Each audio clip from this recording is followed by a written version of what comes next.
예전에 어떤 책에서 제가 읽었는데 책 내용은 기억이 안 나요. 근데 어떤 부부가 한 아이를 낳았는데 병원에서 얘기했어요, 의사가. 이 아이는 평생 걸을 수 없다. 이 아이는 평생 식물인간 상태로 그냥 의식만 있는 상태로 사지마비로 살아갈 수밖에 없다라고 얘기를 했어요. 근데 아버지는 그 의사의 말을 인정하기보다는 이 아들을 믿기로 결정을 하고 아이를 재활치료를 시키기 시작해요. 아이는 나중에 걸을 수 있게 됐고 훌륭한 대학도 들어갔어요. 그만큼 의료적인 어떤 진단이 부모가 갖는 기대치를 이길 수 없다는 얘기예요. 그래서 내가 느끼는 어떤 아이에 대한 감사, 기대치 또는 남편에 대한 감사, 그리고 그 사람이 얼마나 수고하고 감사하는지에 대한 감사를 가지고 있는 느낌이 상대방한테 오롯이 전해진다는 걸 여러분이 아셔야 돼요. 겉으로만 표현하는 것과 정말 진심으로 그녀에 대한 감사를 가지고 있는 것은 저는 사람에 대한 느낌이 굉장히 명확하다고 믿어요.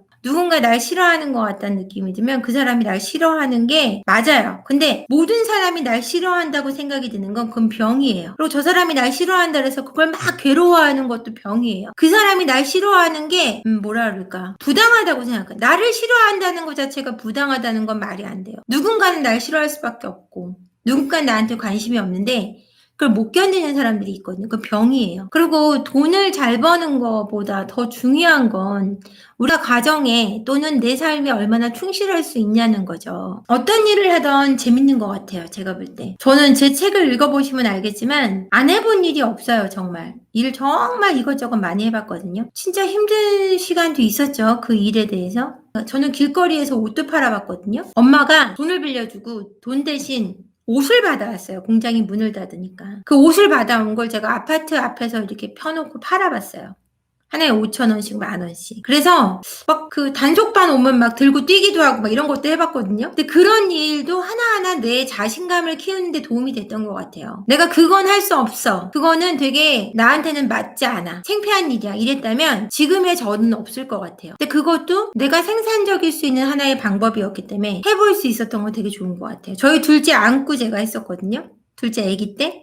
업고 다니면서 엄마가 그걸 돈으로 만들어야 되는데 그걸 이렇게 팔 사람이 없었던 거예요. 제가 아파트 앞뒤로 다니고 동네 옮겨 다니면서 그걸 다 팔았어요. 꽤 많은 양이었거든요. 한 달 가까이 그 일을 했어요. 매일매일 빠지지 않고. 그래서 자신감 있게 하니까 그것도 굉장히 재밌었거든요. 정기적으로 딱 주일마다 가는 곳에 가는 거예요. 매 요일마다 한 곳을 정해놓고 매일 그 자리에 갈 수는 없으니까. 그래서 그 중에 좀 잘 팔리는 곳은 2번 가고 이런 식으로 일을 했거든요. 근데 그런 일도 했었기 때문에 제가 뭘 하든 거침이 없는 것 같아요. 자신감이 있고. 그러니까 뭐든지 여러분이 시작하고 싶다면 어떤 일이든 뭐 내가 멋진 일을 해야 된다 이 생각 같은 거는 좀 치워버리시고요. 내가 할 수 있는 일부터 시작하시면 돼요. 그러면 결국은 여러분들이 원하는 자리에 가 있게 돼 있어요. 제가 원하는 자리가 여기냐?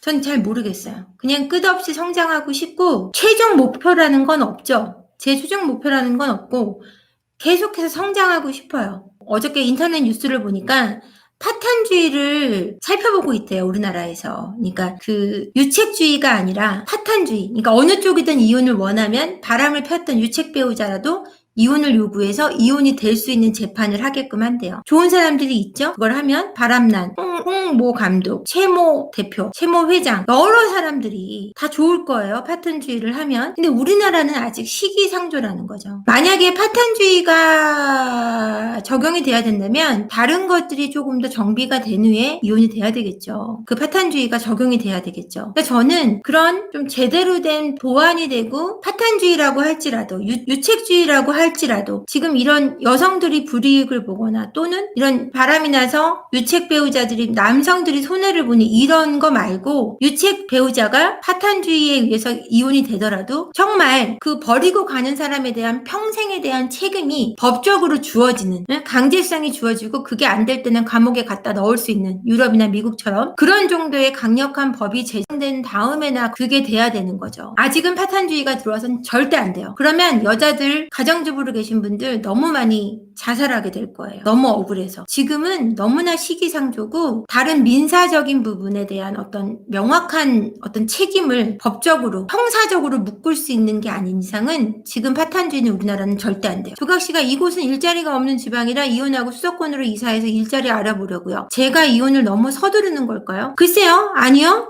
만약에 결론이 딱 나셔서 여기서 마음이 떴다 그러면은 저는 뭐든지 딱 생각해서 계획이 생기면 움직이면서 해요. 저는 영어로 얘기하는 doer예요, doer. 저는 실천주의, 행동주의자예요. 그래서 내가 결론이 났어요. 이걸 하기로. 그럼 움직이면서 행동하면서 그 결론을 따라가요. 결론에서 행동부터 해요. 서두르는 게 아니고 선택을 하셨고 지금 결정을 하셨으면 빨리 해서 일을 할 수 있는 일자를 알아보는 게 훨씬 좋아요. 행동하시면 돼요. 저는 정말 성공할 수 있는 사람은 두어라고 생각해요. 두어. 결론이 났잖아요, 이미. 근데 뭘 그걸 뭐 기다리고 있어요. 빨리빨리 끝내고 수도권 오셔갖고 다른 삶을 사세요. 애들하고 셋이 살아도 진짜 재밌게 살 수 있어요, 여러분. 그래서 돈도 많이 버시면 고양이도 한 마리 키우시고. 고양이가 얼마나 이쁜지 아세요, 여러분?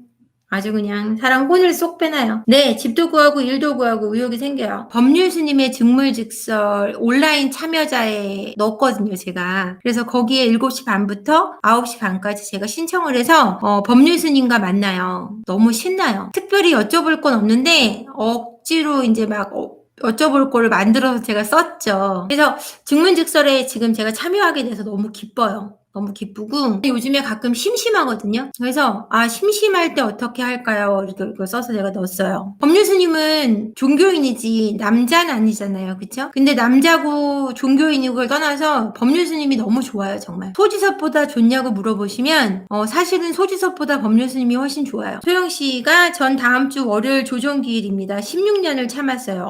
하루라도 빨리 좀 생각해 볼 걸. 하루라도 빨리 벗어나기에는 너무 힘이 약했어요. 그리고 배우자분이 너무 야갔죠. 너무 야갔어요. 거기서 벗어나는 게 쉬운 일은 아니었을 거예요. 아이가 둘이나 있었고 하기 때문에. 저 이혼 번복하고 다시 오게 되면 어쩌죠? 또 번복하신 걸 저희가 또 응원할 거예요. 걱정하지 마세요. 번복하셔도 괜찮다 말씀을 해드릴 거고, 번복하고 오신 데는 또 본인의 이유가 있을 거고 본인의 선택이 있는 거기 때문에 어떤 선택을 하든 저희가 응원할 거란 거 잊지 마시고 원하는 대로 하세요. 원하는 대로. 어떤 길이든 우린 응원합니다. 그럼요. 그 사람한테 왜 그래? 너 왜 그렇게밖에 안 돼? 왜 못했어? 이런 얘기하는 건 좋은 친구가 아니에요. 그건 좋은 친구가 아니고 네가 그랬다면 네가 그럴 만한 이유가 있을 거야. 네가 그 길을 간다면 너의 길이, 너의 선택이 너한테 후회가 되지만 않으면 되는 거지. 재촉하고 뭔가 강요할 수 있는 게 관계에 있는 건 아니거든요. 어떤 관계든 상대방에 대해서 재촉하고 너의 못하냐 비난하고 이런 건 좋은 관계가 아니에요. 그런 사람들이 정말 나르시스트고 소시오패스 같은 사람들이 그렇게 하는 거예요. 소나무님이 TV에서 신은숙 변호사님이 말리는 이혼이 있는데 40대 전업주부이면서 재산을 1억에서 2억 정도 받는 사람이래요. 그 돈으로 40, 50, 60, 70, 80대 살아갈 수가 없대요. 경제적 고통이 생각보다 더 우울하다고 남편 외도보다. 그건 맞는 얘기예요. 근데 40대 전업주부면서 재산을 1억, 2억을 받아도 이혼해야 되는 경우가 있고요. 인간적으로 정말 인간적인 어떤 존중이 없는 삶을 사는 것보단 1억, 2억 받아서 그걸 투자하는 게 아니라 그걸 가지고 있고 자기가 일할 수 있는 능력을 가지면 돼요. 어떤 것도 절대적인 건 없어요.